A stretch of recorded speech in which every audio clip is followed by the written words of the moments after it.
इथल्या नारायण आणि नारायणी तत्वाला माझा नमस्कार. हनुमान चालीसा हा 16व्या शतकात तुलसीदासांनी लिहिलाय. त्याच्यात अष्टसिद्धी नाव निधी के दाता असं तुलसीदास लिहितात. आता अष्टसिद्धी नाव निधी के दाता त्याच्यात 8 सिद्धी आहेत. पण तुर्तास एका सिद्धीबद्दल आपल्याशी संवाद साधण्याचा प्रयत्न करते. ती म्हणजे इशिता सिद्धी. आता ही इशिता सिद्धी कुठे असते? तर ही मारुतीरायांजवळ जशी आहे ना, तशी आपल्या सद्गुरूंच्या चरणाजवळ आहे. ही इशिता सिद्धी. इशिता म्हणजे काय? आपल्याला खूपदा असं वाटतं, आपल्यापैकी अनेकांना, की अरे, हे काम मी कसं करू शकले? माझ्यात तर बिलकुल ताकद नव्हती. माझ्या करण्यासारखं हे कामच नव्हतं, पण एवढं मोठं मी काम केलं. म्हणजे नेमकं मी काय केलं? आपण सगळ्यांनी गोंदवलेकर महाराजांची अनेकांना प्रचिती आहे. गोंदवलेकर महाराज म्हणायचे, मी काडीकडून सुद्धा काम करून घेतो. अर्थात अशा अनेक व्यक्ती असतात की जे दुबळे असतात, दुर्जन असतात, गरीब असतात. पण अशी मंडळी कितीतरी मोठी मोठी कामं करतात. आपणच बघा ना, आपल्यातली सगळीच मंडळी, आपण खूपदा म्हणतो हे अशक्य होतं माझ्याकडून, पण भगवंताने माझ्याकडून हे काम करून घेतलं. म्हणजेच काय, ती इशिता शक्ती असते. ही इशिता याच्याबद्दल खूप काही सांगितलंय. एकनाथी भागवतात 15व्या अध्यायात महाराजांनी याबद्दल खूप प्रकाश टाकलेला आहे. जेव्हा आपल्या सासरी आल्या, तेव्हा दशरथ महाराज त्यांनी आपल्या सगळ्या राण्यांना बोलावलं आणि सांगितलं की सीता आणि तिच्या बहिणी खूप लाडा कौतुकात वाढल्या आहेत, तर तुम्ही त्यांना तेवढंच जपा, त्यांची काळजी घ्या. तर कौसल्य महाराणींनी त्यांची तर काळजी घेतली सगळ्यांची, पण सगळ्या प्रजेनं त्यांची काळजी घेतली. आणि याची जाणीव त्यांना केव्हा होते? तर जेव्हा राम वनवासात जायला निघतात, तेव्हा त्या श्रीरामाला आठवण करून देतात की अरे श्रीरामा, ही जेव्हा आली ना सासरी, तेव्हापासून मी हिचा पाय सुद्धा खाली पडू दिला नाही. अरे समईची जी वात असते ना, ती सुद्धा मागे पुढे करू दिली नाही, इतकं मी हिला जपलं. कारण मला सांगितलं होतं महाराजांनी की जशा आपल्या पापण्या डोळ्यांची काळजी घेतात, तितकी तू काळजी घे सीतेची. काय सुंदर उदाहरण आहे ना. महाराजांनी तरी किती आपल्या सुनेची कशी काळजी घ्यावी याचं उदाहरण जे दिलं ते अप्रतिम सुंदर आहे. पापण्या डोळे कारण पापण्या कधी डोळ्यात कचरा पडू देत नाही, येऊ देत नाही, संरक्षण देतात. तर तितकी मी काळजी घेतली. अरे, हिचे इतके सुंदर कोमल पाय तू कसं काय घेऊन जाशील? आपले जे गुरु असतात ना, तेही आपली इतकीच काळजी घेत असतात, इतकंच आपल्याला जपत असतात. पण आपण मात्र त्यांना म्हणत असतो, तुम्ही हे केलं नाही, ते केलं नाही. एक ती गोष्ट सुद्धा आहे, तुम्हाला कदाचित आठवली असेल, की एक भक्त असतो, तो खूप दुःखी असतो.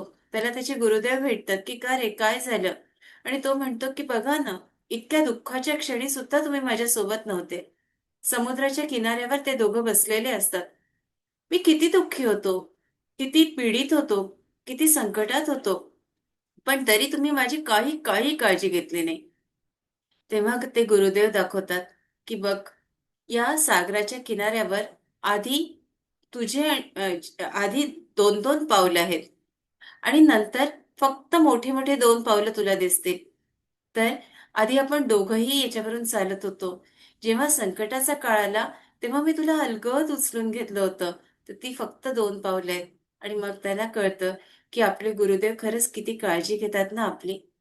हीच ती इशिता शक्ती.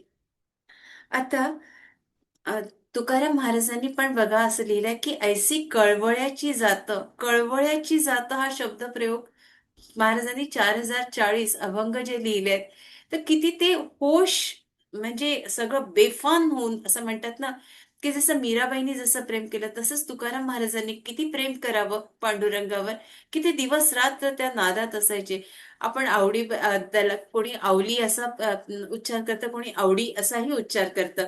तर ही आवडी माता जेव्हा महाराजांसाठी आपल्या जे काही शिळी भाकरी आहे, काही जे मीठ, काय तिच्याकडं होतं, ते एका टोपलीत झाकून ती घेऊन जायची. महाराज तिथे भंडाऱ्याच्या तो जो डोंगर होता, तिथं आपले काहीतरी भजन, कीर्तन त्यांचं अव्याहतपणे सुरू असायचं. आणि प्रसंग तर बघा कसा होता, की ही दिवसभर कष्ट करायची, ते सगळं घेऊन आपल्याला तुक्याच म्हणायची, तुक्याला मला खाऊ घालायचंय म्हणून ती घेऊन उन्हातान्हात जायची. एकदा असं झालं की या माऊलीच्या पावलामध्ये एक मोठा काटा, चांगला अगदी बोटभर मोठा, इतका मोठा काटा गेला. आणि मग ती इतकी त्रासली, कारण ती बिचारी भुकी होती, अगदी तहानेनं व्याकुळ झाली होती. उन्हानं तिचे पावलं भाजलेले होते, अनवाणी पावलं, फाटके तुटके कपडे, सगळा घाम येतोय, कंटाळलेली, वैतागलेली, तुक्या तुक्या करते. आणि मग पांडुरंगावर आणखीन खळवली, "ए काळ्या मेल्या, तुला समजतं की नाही? तुझ्या नादात तू त्याला तर बहकवलं आणि एवढा मोठा काटा तू माझ्या पायात घातला." त्याच क्षणी, जसं तिला काळ्या मेल्या म्हटलं, त्याच क्षणी एका रूपात एक व्यक्ती, साक्षात पांडुरंग, सगळ्या भक्तांना त्यांनी दूर केलं आणि तिथून जे धावत आले आणि त्या माऊलीच्या पायातला काटा त्यांनी काढला. केवढी मोठी गोष्ट आहे ही, की आपण म्हणतो हा विरोधाभास आहे, तिनं तर शिव्या दिल्या. पण अरे, तो माझी सेवा करतो ना, पांडुरंगाची सेवा करतो ना, मग त्याची बायको ही माझी आहे ना, माझी भक्त आहे ना. जरी विरोधाभास आहे, रावणानं जरी शिव्या घातल्या तरी राम त्याच्या हृदयातच होते ना. विरोधाभास भक्ती, अशीही भक्ती होऊ शकते, तशीही होऊ शकते. शेवटी तुम्ही नाव कसं घेतात, रागानं घेतात तरी भगवंत तुमचेच आहेत, आणि प्रेमाने घेतात तरी भगवंत तुमचेच आहेत. तर आवडीच्या पायातला काटा त्यांनी काढला होता. तर ही जी आहे, ही भक्तीच काही वेगळी आहे, जी मारुतीराय आपल्याला इथे क्षणोक्षणी त्याची जाणीव आपल्याला करून देतात आहेत. रामायणात 7 कांड आहेत. तर ही जी 7 कांड आहेत, याच्यात सुंदर कांड आहे. त्याच्यात मार्कंडेय ऋषींनी हेही सांगितलं की अश्वत्थामा बलिर्व्यासो हनुमंत विभीषण कृपाह परशुरामस्य, आणि हे जे आहेत हे सप्त चिरंजीव आहेत. तर पहिले अश्वत्थामा आहे, बली महाराज आहे, हनुमंत आहे, विभीषण आहे, कृपाचार्य आहे, परशुराम आहे आणि स्वतः मार्कंडेय ऋषी आहेत. तर अंश अवताराची गोष्ट कदाचित आपल्याला माहिती असावी, पण मुद्दाम एक थोडासा स्पर्श यायला करते, की नारद मुनींना एकदा अहंकार झाला, मी काम वासनेला जिंकलाय, असं ते म्हणाले. पहिले तर ते महादेवाकडे गेले. महादेवांनी एवढंच सांगितलं, की "बाबा माझ्याजवळ बोललास." महादेव साधे भोळे ना हो. तर माझ्याजवळ बोलला, त्या विष्णूजवळ काही बोलू नकोस. पण कुठं त्यांच्या तोंडात ती गोष्ट पचते ना, राहत नाही त्यांच्या ओठावर. मग ते विष्णूकडे गेले आणि विष्णूला सांगितलं, "मी कामवासनेला जिंकलंय." आणि मग विष्णू ठरवतात, की "थांबा, आता मी तुझी परीक्षाच घेतो." आणि नंतर हे जसे बाहेर पडले तशी त्यांना इच्छा झाली, एका नगरीतून जायला लागले. ती नगरीत एका राजकन्येचं लग्न, पण ते काही होत नाहीये अजून. आणि मग हे सगळं एक नियोजन असतं भगवंताचं. आणि तिथे हे उतरतात. त्या राजकन्येला च्याबद्दल त्यांना जाणीव होते, कळतं. आणि नंतर ते तिचा हात बघतात. आणि हात बघता बघता तो सुंदर हात, गोरापान हात, आणि त्यांना वाटतं की आपण लग्न करावं. भगवंताला प्रार्थना करतात, की मला आता हिच्याशी लग्न करावंसं वाटतं. मला सुंदर रूप दे. ते सुंदर रूप त्यांना मिळतं. ते लग्न होतं. पण नंतर विष्णू त्यांचं रूपच बदलवून टाकतात. मरकटाचं रूप त्यांना देतात. फक्त हे रूप ती राजकन्या बघू शकते आणि राजकन्या मात्र आता त्यांच्याकडे बघणं टाळते. खूप त्यांना दुःख होतं, अतीव दुःख, की इतक्या ह्यानं मी लग्न केलं आणि ही माझ्याकडे बघतही नाही. महादेव आपले 2 जे गण आहेत त्यांना पाठवतात, की कसं चाललंय? जरा बघून ये नारद मुनींचं. काय बिचारे कुठल्या संकटात आहेत तर. त्यांना जाणीव होते ना. आणि मग त्यांना कळतं गणांकडून, की ती तर त्यांच्याकडे बघायलाही तयार नाही. आणि मग तेव्हा महादेव म्हणतात, की मायादेवी आपल्या जर मर्कटाचं रूप आहे, त्याच्याकडे बघायलाही तयार नाही, तर असं रूप मला हवंय.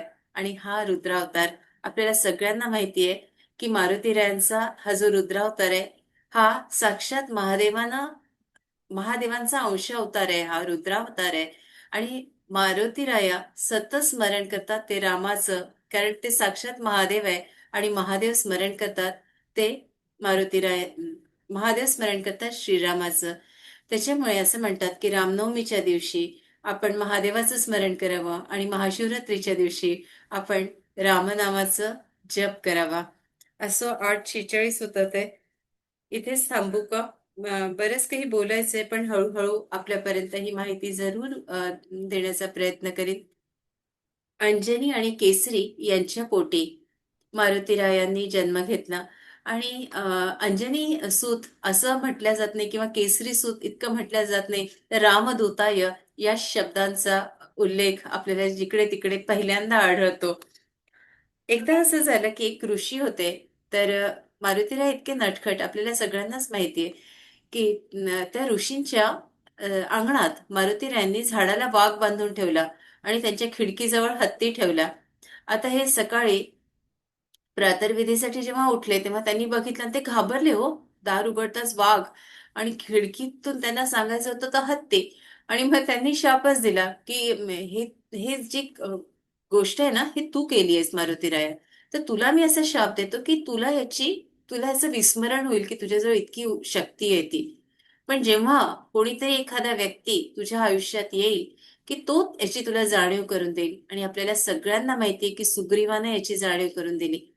सुग्रीवाला सगळ्यात जे नियोजन आयोजन जे आहे ते सुग्रीवाचं होतं. सुग्रीवाला मुलं आहेत, सगळं आहे, सुग्रीवाचा परिवार आहे, पण सुग्रीवाचं मंदिर कुठे दिसत नाही. मात्र मारुतीरायाचं प्रत्येक गल्लीमध्ये आपल्याला मंदिर दिसतं.